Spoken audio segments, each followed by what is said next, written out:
E o último campeonato da Ângela, cara, que foi aquela polêmica toda. Com a Cass, né? Eu até cheguei a comentar isso pros meninos do Monster lá no Arnold, né? Que eles me perguntaram. Muita gente falou, ela ganhou disparado, não sei o quê.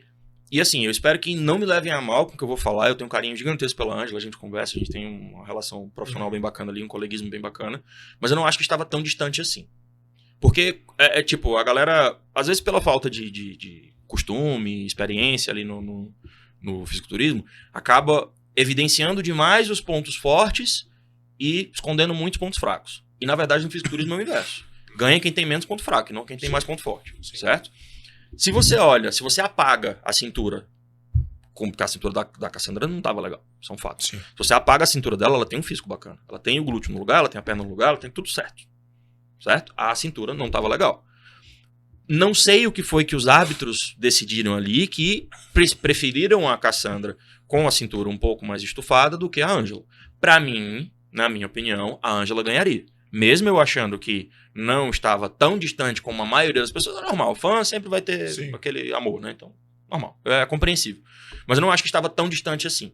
Apesar de achar que a Ângela deveria ter ganho, eu acho que não foi uma discrepância tão gigantesca, era um detalhe. E aí é a opinião de árbitro, bicho. É como eu falei no começo. Não tem como você controlar. O campeonato você depende dos outros. O Tami até falou depois que foi uma decisão dividida, né? Que ele deu pra Ângela, teve os outros atletas que deram pra Cassandra e tal. E aí é nisso, pô. É nisso.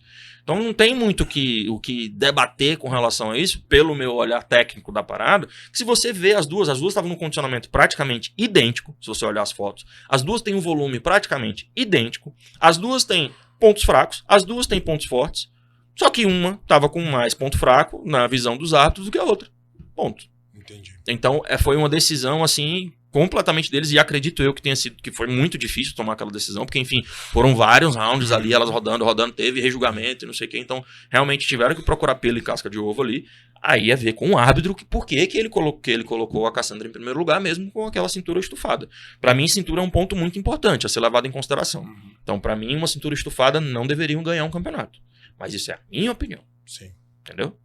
Você acha que existe um padrão? Vou dar um exemplo. Muito se fala da Men's Physique, que uma hora o cara quer mais seco, quer o dry mais assim assado, quer o V-tape, blá. E falam que a Men's Physique é uma categoria que muitos não compreendem. Você acha que existe isso também lá do lado feminino, tanto na categoria wellness como no biquíni? Muito se fala na questão da biquíni também, porque muita gente fala assim, pô, na biquíni uma hora que é uma coisa, uma hora que é outra e tal. Como que você enxerga isso? Na verdade, eles sempre quiseram a mesma coisa, em todas as categorias. O padrão não existe. Não sei se você já chegou a ter essa reflexão também. Não existe padrão. Qual que é o padrão? É a média de todo mundo que está no palco. Se você pega, por exemplo, um line-up com 5 atletas biquínis, que estão com 4 estão com um condicionamento um pouco mais forte, a que não está com um condicionamento tão mais forte, que seria o ideal, provavelmente vai ficar em último. Ou ela ganha ou ela fica em último. Entendeu? Por quê? Porque no comparativo do palco, ela tá destoando. Então é quase que uma loteria ali. A gente tem um guia. A gente sabe quando o atleta tá grande demais, a gente sabe quando o atleta tá seca demais, mas mesmo assim a gente não tem a certeza do que é que vai dar lá. Sim. Já teve diversos resultados que eu olhei e falei, caralho, eu acho lindo esse físico, mas acho que não vai dar. Chega lá e ganha tudo. Teve uma atleta tua em Curitiba, que eu até te mandei mensagem pra saber o que aconteceu. Da Fran, por exemplo. A Fran tem um físico incrível, bicho, incrível. Um físico absurdo, absurdo. Só que aí a gente tava... Você falou, ela é grandona. Eu falei, pois é, vamos ver o que é que dá. Vamos ver se eles vão pontuar pra baixo esse volume. Então, uma wellness foi penalizada porque tem muito volume. Mas, de fato, do lado das meninas, ela tava bem grande. Ela tava grandona não em cima, mas embaixo, sabe? O quadríceps dela, o glúteo dela chama muita atenção. Então, ela destoa muito por conta desse volume. A gente fez um trabalho agora pra reduzir um pouco mais, pra deixar mais slim. Apesar de que é uma treta conseguir fazer isso. Mas aquele volume dela num outro campeonato... No Pro, por exemplo, aquilo ali seria algo bom. Porque normalmente as meninas são maiores. Por exemplo, ela não é maior que a Rayane. Não, exatamente. Se botar ela do lado da Rayane, ela provavelmente vai ficar pequena. Não vou dizer que vai ficar pequena, mas vai ficar... Uma loira, né, que tá vindo bem pra caramba também, né? Sim. Tá com a vaga, né? Ela ganhou Tampa. Sim. Ganhou Tampa agora. E aí, por exemplo, se eu botar a Rayane do lado dela, a Rayane é grandona também. Grandona em cima, inclusive. Né? A Fran não é grandona em cima, ela é pequenininha em cima. Ela tem uma musculatura mais arredondadinha, mas não é musculosa, sabe? Então, por exemplo, se botar as duas ali uma do lado da outra, um line-up com um volume maior, ela não seria penalizada. Ela muito provavelmente iria muito bem. Mas do lado das meninas que estão com volume menor e já mais condicionadas, porque, tipo assim, a gente tem que trabalhar muito com equilíbrio, né? Então, se um atleta tem muito volume, eu não posso puxar muito na condição, porque senão vai ficar muito agressivo. Sim. Então, tem que segurar um pouquinho a mão, deixar subir um pouquinho o retido mesmo para ficar equilibrado. Isso é bem comum de acontecer. O atleta não tem volume, arregaça na condição. É o caso da Marcela, por exemplo. A Marcela não tem tanto volume, mas ela entra numa condição impecável toda vez. E é isso que bota ela pra cima, porque ela entra sempre numa condição muito teve boa. um campeonato que ela foi com a Loira do Sul. Qual que foi? Foi lá na gringa, eu não lembro. Não, foi no Recife. Foi no Recife? Foi. Eu não lembro, eu tava... Que a Loira... eu tava... Que a André ganhou? André. Ah, que a Gadelha ganhou. Quem tava preparando ela era eu. A Gadelha? Você prepara ela ainda? Prepara? Não mais. Foi só até a Olímpia. Foi engraçado porque eu tenho muita amizade com a Loira, né? E aí, a Loira pra ela receber a derrota é muito engraçada, ela é muito sincera, né? E tal, não sei o quê. Ele, porra, mas quando eu vi a Marcela, eu falei, fudeu, mano, a bicha tava seca pra um cacete. Ela entra ela sinistra no condicionamento, bicho. Ela entra sinistra. Porque como ela não tem esse atributo do volume, ela tem que puxar em outro Tem que lado. trazer o 3D ali do glúteo, né? Tem que puxar em outro lado. Então a gente trabalha muito com esse equilíbrio. Sim. Então com a Fran, por ela ser muito grandona, eu seguro um pouquinho a mão no condicionamento dela pra ela não entrar agressivona, e porque, tipo, ela já é agressiva pra caralho. Aí você bota ela com quadríceps. Mano, ela, tipo, sem desidratar, sem nada, ela faz assim com a perna, ela corta mais que muito Aquele bodybuilder. vasto saltado, fatiado. Vem umas fatiadas fodidas, vou até te mostrar aqui. Uhum. Que é sinistro, bicho. É Isamara dos sinistro. Santos. Fala, galera. Abraço, Pacho e Carlão. Opa, Raí, coração peludo. caramba. Isso prova que as marretadas são reais. Né? Mas valeu a pena, ela ganhou a vaga. Tá na Olímpia. Deixa eu O te que vocês mostrar fizeram agora pra essa competição da... Cara, a gente entrou. Deixa eu só mostrar aqui, Fran. Olha lá.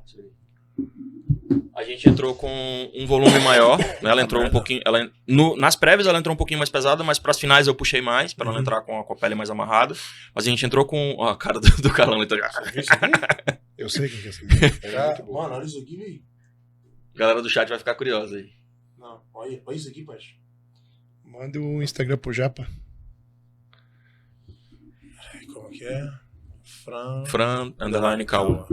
E aí a gente entrou com o físico mais preenchido. Nas finais estava com condição muito boa. E eu também ajustei alguns detalhes nas poses. Né? Mas ela veio mais condicionada que lá no anterior? Pouquinha coisa. Não foi muito, não. Ah. Não foi muito, não. Até porque o feedback que a gente teve lá, né? Falaram pra ela, ó, de físico, você era campeã. Isso uns 3 atos chegaram a falar pra ela, sabe? De físico, você era campeã. Mas as poses, faltou isso.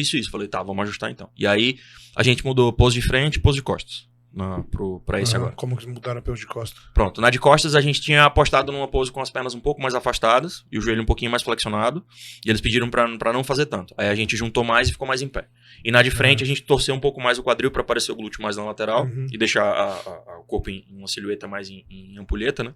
E foi perfeito. Eles bateram o olho e falaram, pronto, é ela. É tanto que não teve nem tanta dúvida ali. Eles colocaram ela em primeiro, não mudaram muito. No último confronto é que tiraram ela, que ali me deu um piripaque no coração na hora. Tiraram ela, botaram na ponta assim. Eu falei, meu Deus amado, não acredito. Nossa, você imagina que ganhou e vai ver a segunda e terceira, mas sempre dá uma gelada. Nossa, passei umas 4 horas ali. Mas lá no que eu tava, eu achei que a pose de costas era que precisava desse ajuste que você colocou. Não, a gente juntou um pouco mais as pernas e ficou no ponto. Eu tinha feito esse ajuste mais assim, porque a Isamara, eu sempre estudo as minhas adversárias, né? Eu sempre, quando as meninas chegam pra mim, que eram adversárias grandes, porque a Isamara foi uma das maiores adversárias da Júlia, né? Então, eu estudava ela dos pés à cabeça, bicho. Eu sabia tudo que a Isamara errava, eu sabia como ela errava nas poses, eu sabia o que ela errava no físico, e eu batia em cima. É tanto que o Pro, eu já até contei isso pra ela uma vez, o Pro da Júlia, que a gente ganhou em 2020 no Nacional, ela competiu que foi a categoria, ela ganhou da Isamara. A Isamara ficou em segundo, ela em primeiro.